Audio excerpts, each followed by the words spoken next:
Welcome back to city news. Guntur జిల్లా కొల్లిపర మండలం మున్నంగి గ్రామానికి చెందిన కలపాల రవి ఆధ్వర్యంలో సుమారు 50 మంది తెలుగుదేశం జనసేన పార్టీల యువకులు మున్నంగి నుండి విజయవాడ గుణదల మేరీమాత గుడికి పాదయాత్రతో వెళ్లారు. తెలుగుదేశం పార్టీ అధికారంలోకి రావాలని చంద్రబాబు నాయుడు ముఖ్యమంత్రి కావాలని మొక్కుకున్నారు. మొక్కు తీర్చుకోవడానికి విజయవాడ వెళ్లారు. ఈ కార్యక్రమంలో తెనాలి నియోజకవర్గ అధికార ప్రతినిధి కలపాల రవి జెండా ఊపి ప్రారంభించగా అద్దెపల్లి రమేష్ బాబు, జనసేన నాయకులు ఎల్లమాటి అనిల్ కుమార్ మరియు తెలుగుదేశం జనసేన పార్టీ నాయకులు కార్యకర్తలు పాల్గొన్నారు.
ఆంధ్రప్రదేశ్లో ఓడమి మహత్తర విజయం సాధించింది.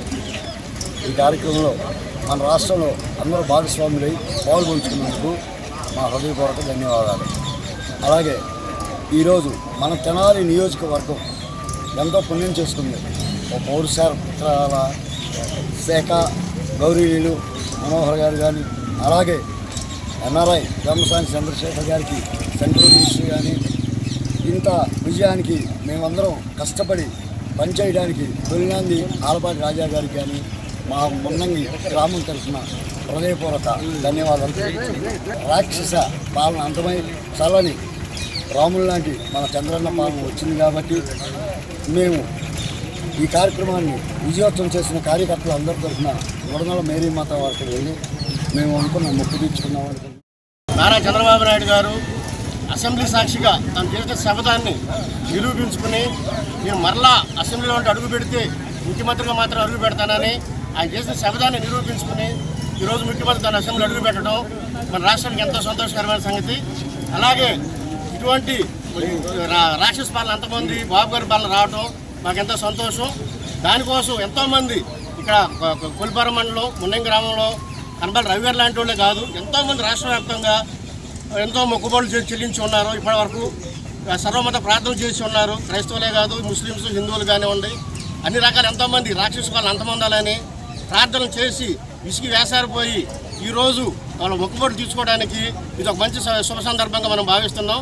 అలాగే శ్రీ నారా చంద్రబాబు నాయుడు గారి నాయకత్వంలో కానివ్వండి, జన సైనికులు పవన్ కళ్యాణ్ గారి నాయకత్వంలో కానివ్వండి, మోడీ గారి నాయకత్వంలో ఈ రాష్ట్రం ఎంతో అభివృద్ధి పథంలో ముందుకు నడవాలని ఓ కాలేజీ యాజమాన్యం నిర్లక్ష్యం వల్లే తమ కుమారుడు మరణించాడని తెనాలి బురిపాలెం రోడ్లోని బీసీ కాలనీకి చెందిన కర్రే విజయ్ కుమార్ దంపతులు ఆవేదన వ్యక్తం చేశారు. తమకు జరిగిన అన్యాయం మరొకరికి జరగకూడదని కన్నీటి పర్యంతమయ్యారు. ఈ మేరకు తెనాలిలో విజయ్ కుమార్ దంపతులు విలేకరులతో మాట్లాడారు. మాకు కుమారుడు గిరీష్ అరవన్ 15 సంవత్సరాలు కుమార్తె ఉన్నారు. కుమారుడు గిరీష్ ని హైదరాబాద్ లోని ఓ కాలేజ్ లో ఇంటర్ మొదటి సంవత్సరంలో చేర్పించాం.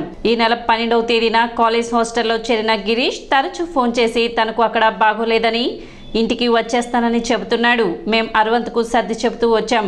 అక్కడ ఇబ్బందులను భరించలేక అరవంత్ ఈ నెల 19వ తేదీ అర్ధరాత్రి హాస్టల్ గోడ దూకి బయటికి రావాలని ప్రయత్నించాడని, ఈ క్రమంలో కరెంట్ షాక్ తగిలి మృతి చెందాడని కాలేజీ యాజమాన్యం తెలిపింది. వెంటనే మేము వెళ్లి మా కుమారుడి మృతదేహాన్ని తీసుకొచ్చి అంత్యక్రియలు పూర్తి చేశాం. మా కుమారుడి విషయంలో కాలేజ్ యాజమాన్యం పూర్తి నిర్లక్ష్యంగా వ్యవహరించింది.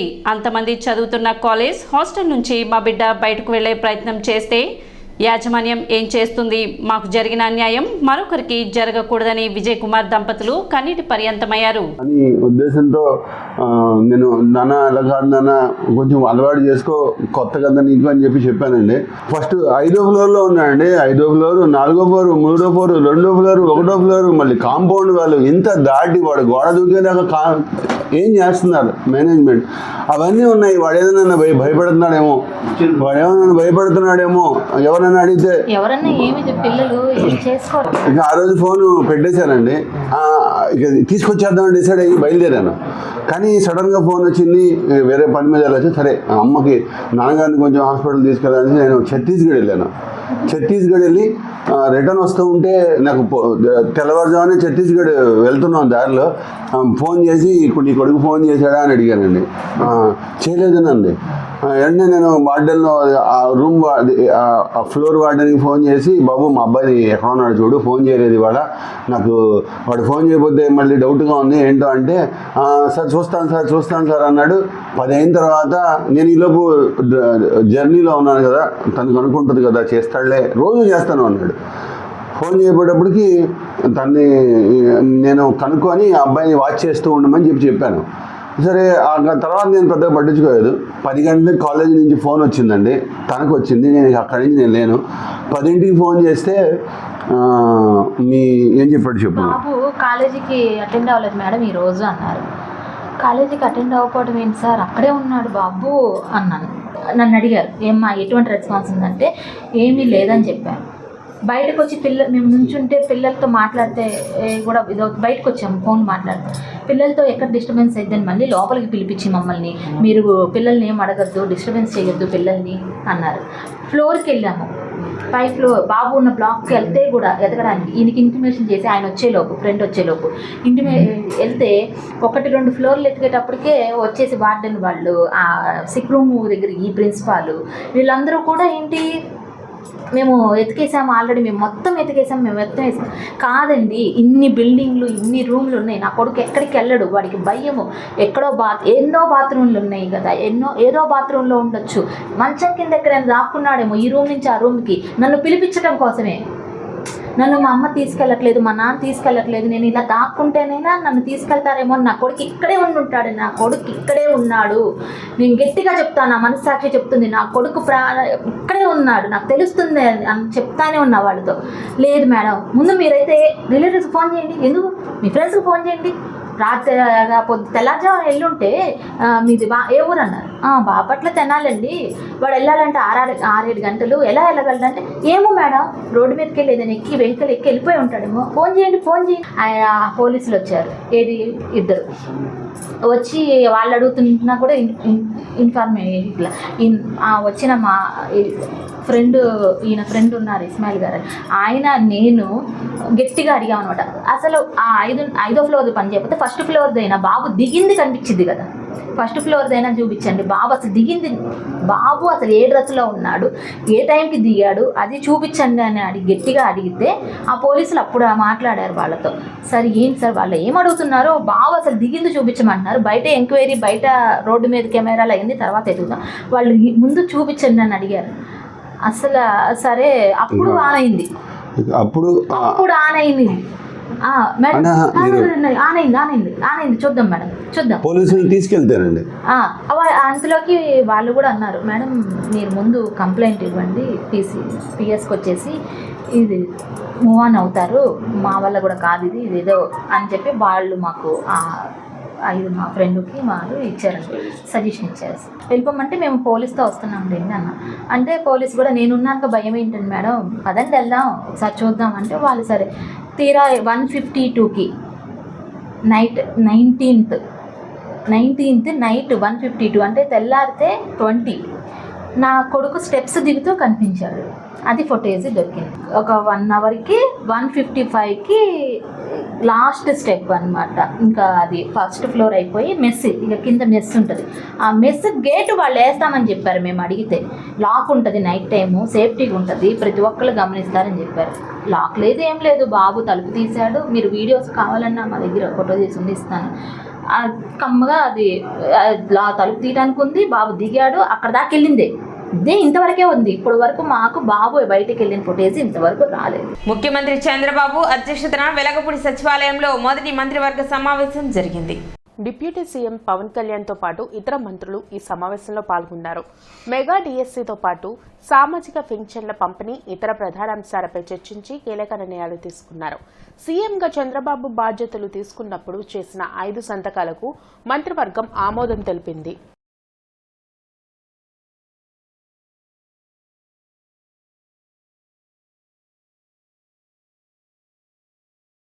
ఐటీ, విద్య, ఆర్టీసీ శాఖ మంత్రిగా నారా లోకేష్ బాధ్యతలు స్వీకరించారు. వెలగపూడి సచివాలయంలో ఆయనకు కేటాయించిన ఛాంబర్లో ప్రత్యేక పూజల అనంతరం బాధ్యతలు స్వీకరించారు. ఈ సందర్భంగా మెగా డిఎస్సీ విధి విధానాలపై మంత్రి లోకేష్ తొలి సంతకం చేశారు. పలువురు మంత్రి నారా లోకేష్ ను అభినందించారు.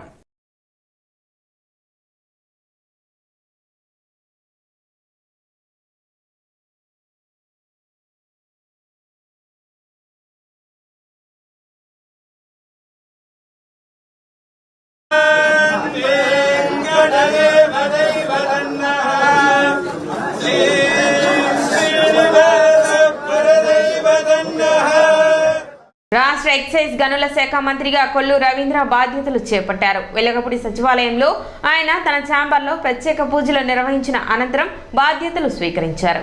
గత 5 ఏళ్లలో ఎక్సైజ్ శాఖను నిర్వీర్యం చేసి మొత్తం భ్రష్టు పట్టించారని మంత్రి మండిపడ్డారు. గత ప్రభుత్వంలో ఎక్సైజ్ శాఖలో జరిగిన అవకతవకలపై విచారణ చేపట్టి చర్యలు తీసుకుంటామని ప్రకటించారు. ఈ రాష్ట్రంలో గత 5 సంవత్సరాలు ముఖ్యంగా అక్రమ మద్యం ద్వారా కానీ ఎక్సైజ్ డిపార్ట్మెంట్ మొత్తాన్ని కూడా భ్రష్టు పట్టించారు. విపరీతంగా ప్రజల మాన ప్రాణాలతో చెలగాటమాడారు. ఇవాళ అతి కీలకమైనటువంటి ఈ డిపార్ట్మెంట్ ద్వారా అంతా టోటల్ అస్తవ్యస్తం చేశారు. మొత్తం ఈ వాళ్ళ స్వార్థ ప్రయోజనాల కోసం మొత్తం వ్యవస్థనే భ్రష్టు పట్టించారు. చాలామంది న్యాయబద్ధంగా చేసినటువంటి వ్యాపారస్తులు ఈ రాష్ట్రం నుంచి తరిమేశారు. తప్పకుండా ఈ ఇసుక వల్ల ఎంతమంది కార్మికులు రోడ్డున పడ్డారో, ఎంతమంది ప్రాణాలు పోగొట్టుకున్నారో మనం చూసాం. ఖచ్చితంగా మైనింగ్ను కూడా ప్రక్షాళన చేయాల్సినటువంటి అవసరం ఉంది. టోటల్ 2 డిపార్ట్మెంట్స్ను కూడా పూర్తి స్థాయిలో ప్రక్షాళన చేసి త్వరలోనే ఒక బెస్ట్ పాలసీ ఎక్సైజ్లో కానీ, ఎందుకంటే గతంలో మరి ఎక్సైజ్ మినిస్టర్గా కూడా నేను చేసినటువంటి అనుభవం ఉంది. ఆ రోజున ఎక్కడా కూడా అవినీతికి తావు లేకుండా ఆ రోజున మేము కార్యక్రమాలు చేశాం. 3 నెలల ఎన్నికల కోడ్ అనంతరం జిల్లా ఎస్పీ కార్యాలయంలో జరిగిన ప్రజా ఫిర్యాదుల పరిష్కార వేదిక కార్యక్రమంలో బాధితులు పెద్ద సంఖ్యలో పాల్గొని తమ సమస్యల వినతులను అందజేశారు. బాధితుల సమస్యలపై వినతి పత్రాలు స్వీకరించిన జిల్లా ఎస్పీ సమస్యలు పరిష్కరించాలని సంబంధిత అధికారులను ఆదేశించారు. ప్రజా ఫిర్యాదులు పరిష్కారాల వేదిక కార్యక్రమంలో ఫిరంగిపురం మండలం మందులపాలెంలో దళితులపై జరుగుతున్న దాడులను ఆపాలని కోరుతూ జిల్లా ఎస్పీకి ఫిర్యాదు చేశారు. ఇటీవల జరిగిన ఎన్నికల్లో గెలిచిన వారు దళితులపై దాడులకు పాల్పడుతున్నారని, పోలీసులకు ఫిర్యాదు చేసినా పట్టించుకోవడం లేదని వాపోయారు. దీనిపై జిల్లా ఎస్పీ చర్యలు తీసుకోవాలని కోరారు. పట్టాభిపురానికి చెందిన కృష్ణ అనే వ్యక్తి నుండి నాగరాజు, భాష, తురక రామారావు డబ్బులు తీసుకుని ఇవ్వకుండా ఇబ్బందులకు గురిచేస్తున్నారని ఫిర్యాదులో పేర్కొన్నారు. దీనిపై జిల్లా ఎస్పీ స్పందించి చర్యలు తీసుకోవాలని కోరారు. 4వ తారీఖు లెక్కింపు జరిగిన తర్వాత అదే రోజు సాయంత్రం పూట గెలిచిన పార్టీ వాళ్ళు మాలపల్లె మీద ఫిరంగపురం మండలం మందులపాలెం అనే గ్రామంలో మాలపల్లె మీద పడి వాళ్ళ ఇష్టాసారంగా ఆడవాళ్ళని కొట్టడము, ఆ జెండా కర్రతోనే కొట్టడము, మేము గెలిచామని వాళ్ళు ఇష్టం వచ్చినట్టుగా మాట్లాడటం జరుగుతూ ఉంది. ఆ రోజు తెల్లారి వీళ్ళు వెళ్ళి ఫిరంగపురం స్టేషన్లో కేసు పెట్టడం జరిగింది. అప్పుడు నుంచి ఇప్పుడు దాకా స్టేషన్ల చుట్టూ తిరుగుతూనే ఉన్నారు, కేసు రిజిస్టర్ అవ్వలేదు. ఈరోజు ఎస్పీ గారిని కలవడానికి అక్కడ నుంచి లేడీస్ అందరూ కలిసి మాలలందరూ మాలపల్లి నుంచి రావడం జరిగింది. మల్లుడు గారు ఒక అతనికి అమౌంట్ స్థలం కొనుగోలు విషయంలో అడ్వాన్స్ తీసుకొని మాకు ఇవ్వకుండా జనవరి నెల నుంచి ఈ రోజుకి కూడా తిప్పుతూ ఉన్నారు. ఈ విషయంలో మేము సెటిల్మెంట్ కోసం అని చెప్పి భాష అనే ఒక అతను వ్యక్తి ఉన్నాడు, అతను వచ్చి నేను చేస్తాను సెటిల్మెంట్ అని చెప్పి తీసుకొని ఆయన దగ్గరికి తీసుకెళ్ళారు. పట్టాపురంలో వాళ్ళ ఆఫీసు ఎవరిది, భాషా గారిది. అక్కడికి వెళ్తే అక్కడ తురక రామారావు అని చెప్పేసి ఆయన బీజేపీ లీడరు, నేను నరేంద్ర మోడీ గారు నాకు బాగా పరిచయం అనేదో కొన్ని వీడియోలు ఏదో చూపించారు. డీజీపీ గారు కూడా మాకు బాగా మంచి సంబంధాలు ఉన్నాయి, మేము పిలిచామంటే ఎక్కడికి వస్తారు అన్నట్టుగా కాస్త ఇది చేశారు. మాకు అవన్నీ ఎందుకంటే మాకు డబ్బులు మాకు ఇప్పించండి అని అంటే వీళ్ళు ఆ నాగరాజు అన్న అతనికి ఫోన్ చేసి వాళ్ళ డబ్బులు వాళ్ళకి ఇవ్వండి అని అడగాలి. ఆయన ఒక 50,000 తెచ్చి ఇచ్చాడు. మిగతా డబ్బులు జూనియర్లో ఇస్తానని చెప్పాను.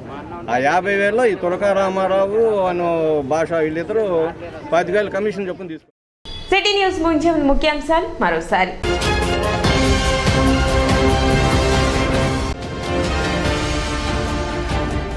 అమృతలూరు మండల పరిధిలోని డ్రైనేజీ మరియు ఇరిగేషన్ అధికారులతో సమీక్ష సమావేశం నిర్వహించిన వేమూరు ఎమ్మెల్యే నక్క ఆనంద్ బాబు.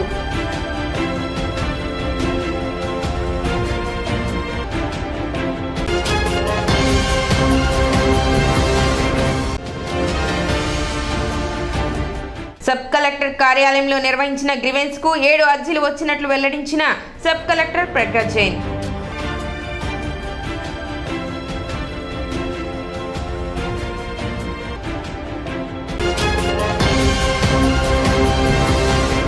సిటీ న్యూస్ ఇంతటితో సమాప్తం. నమస్కారం.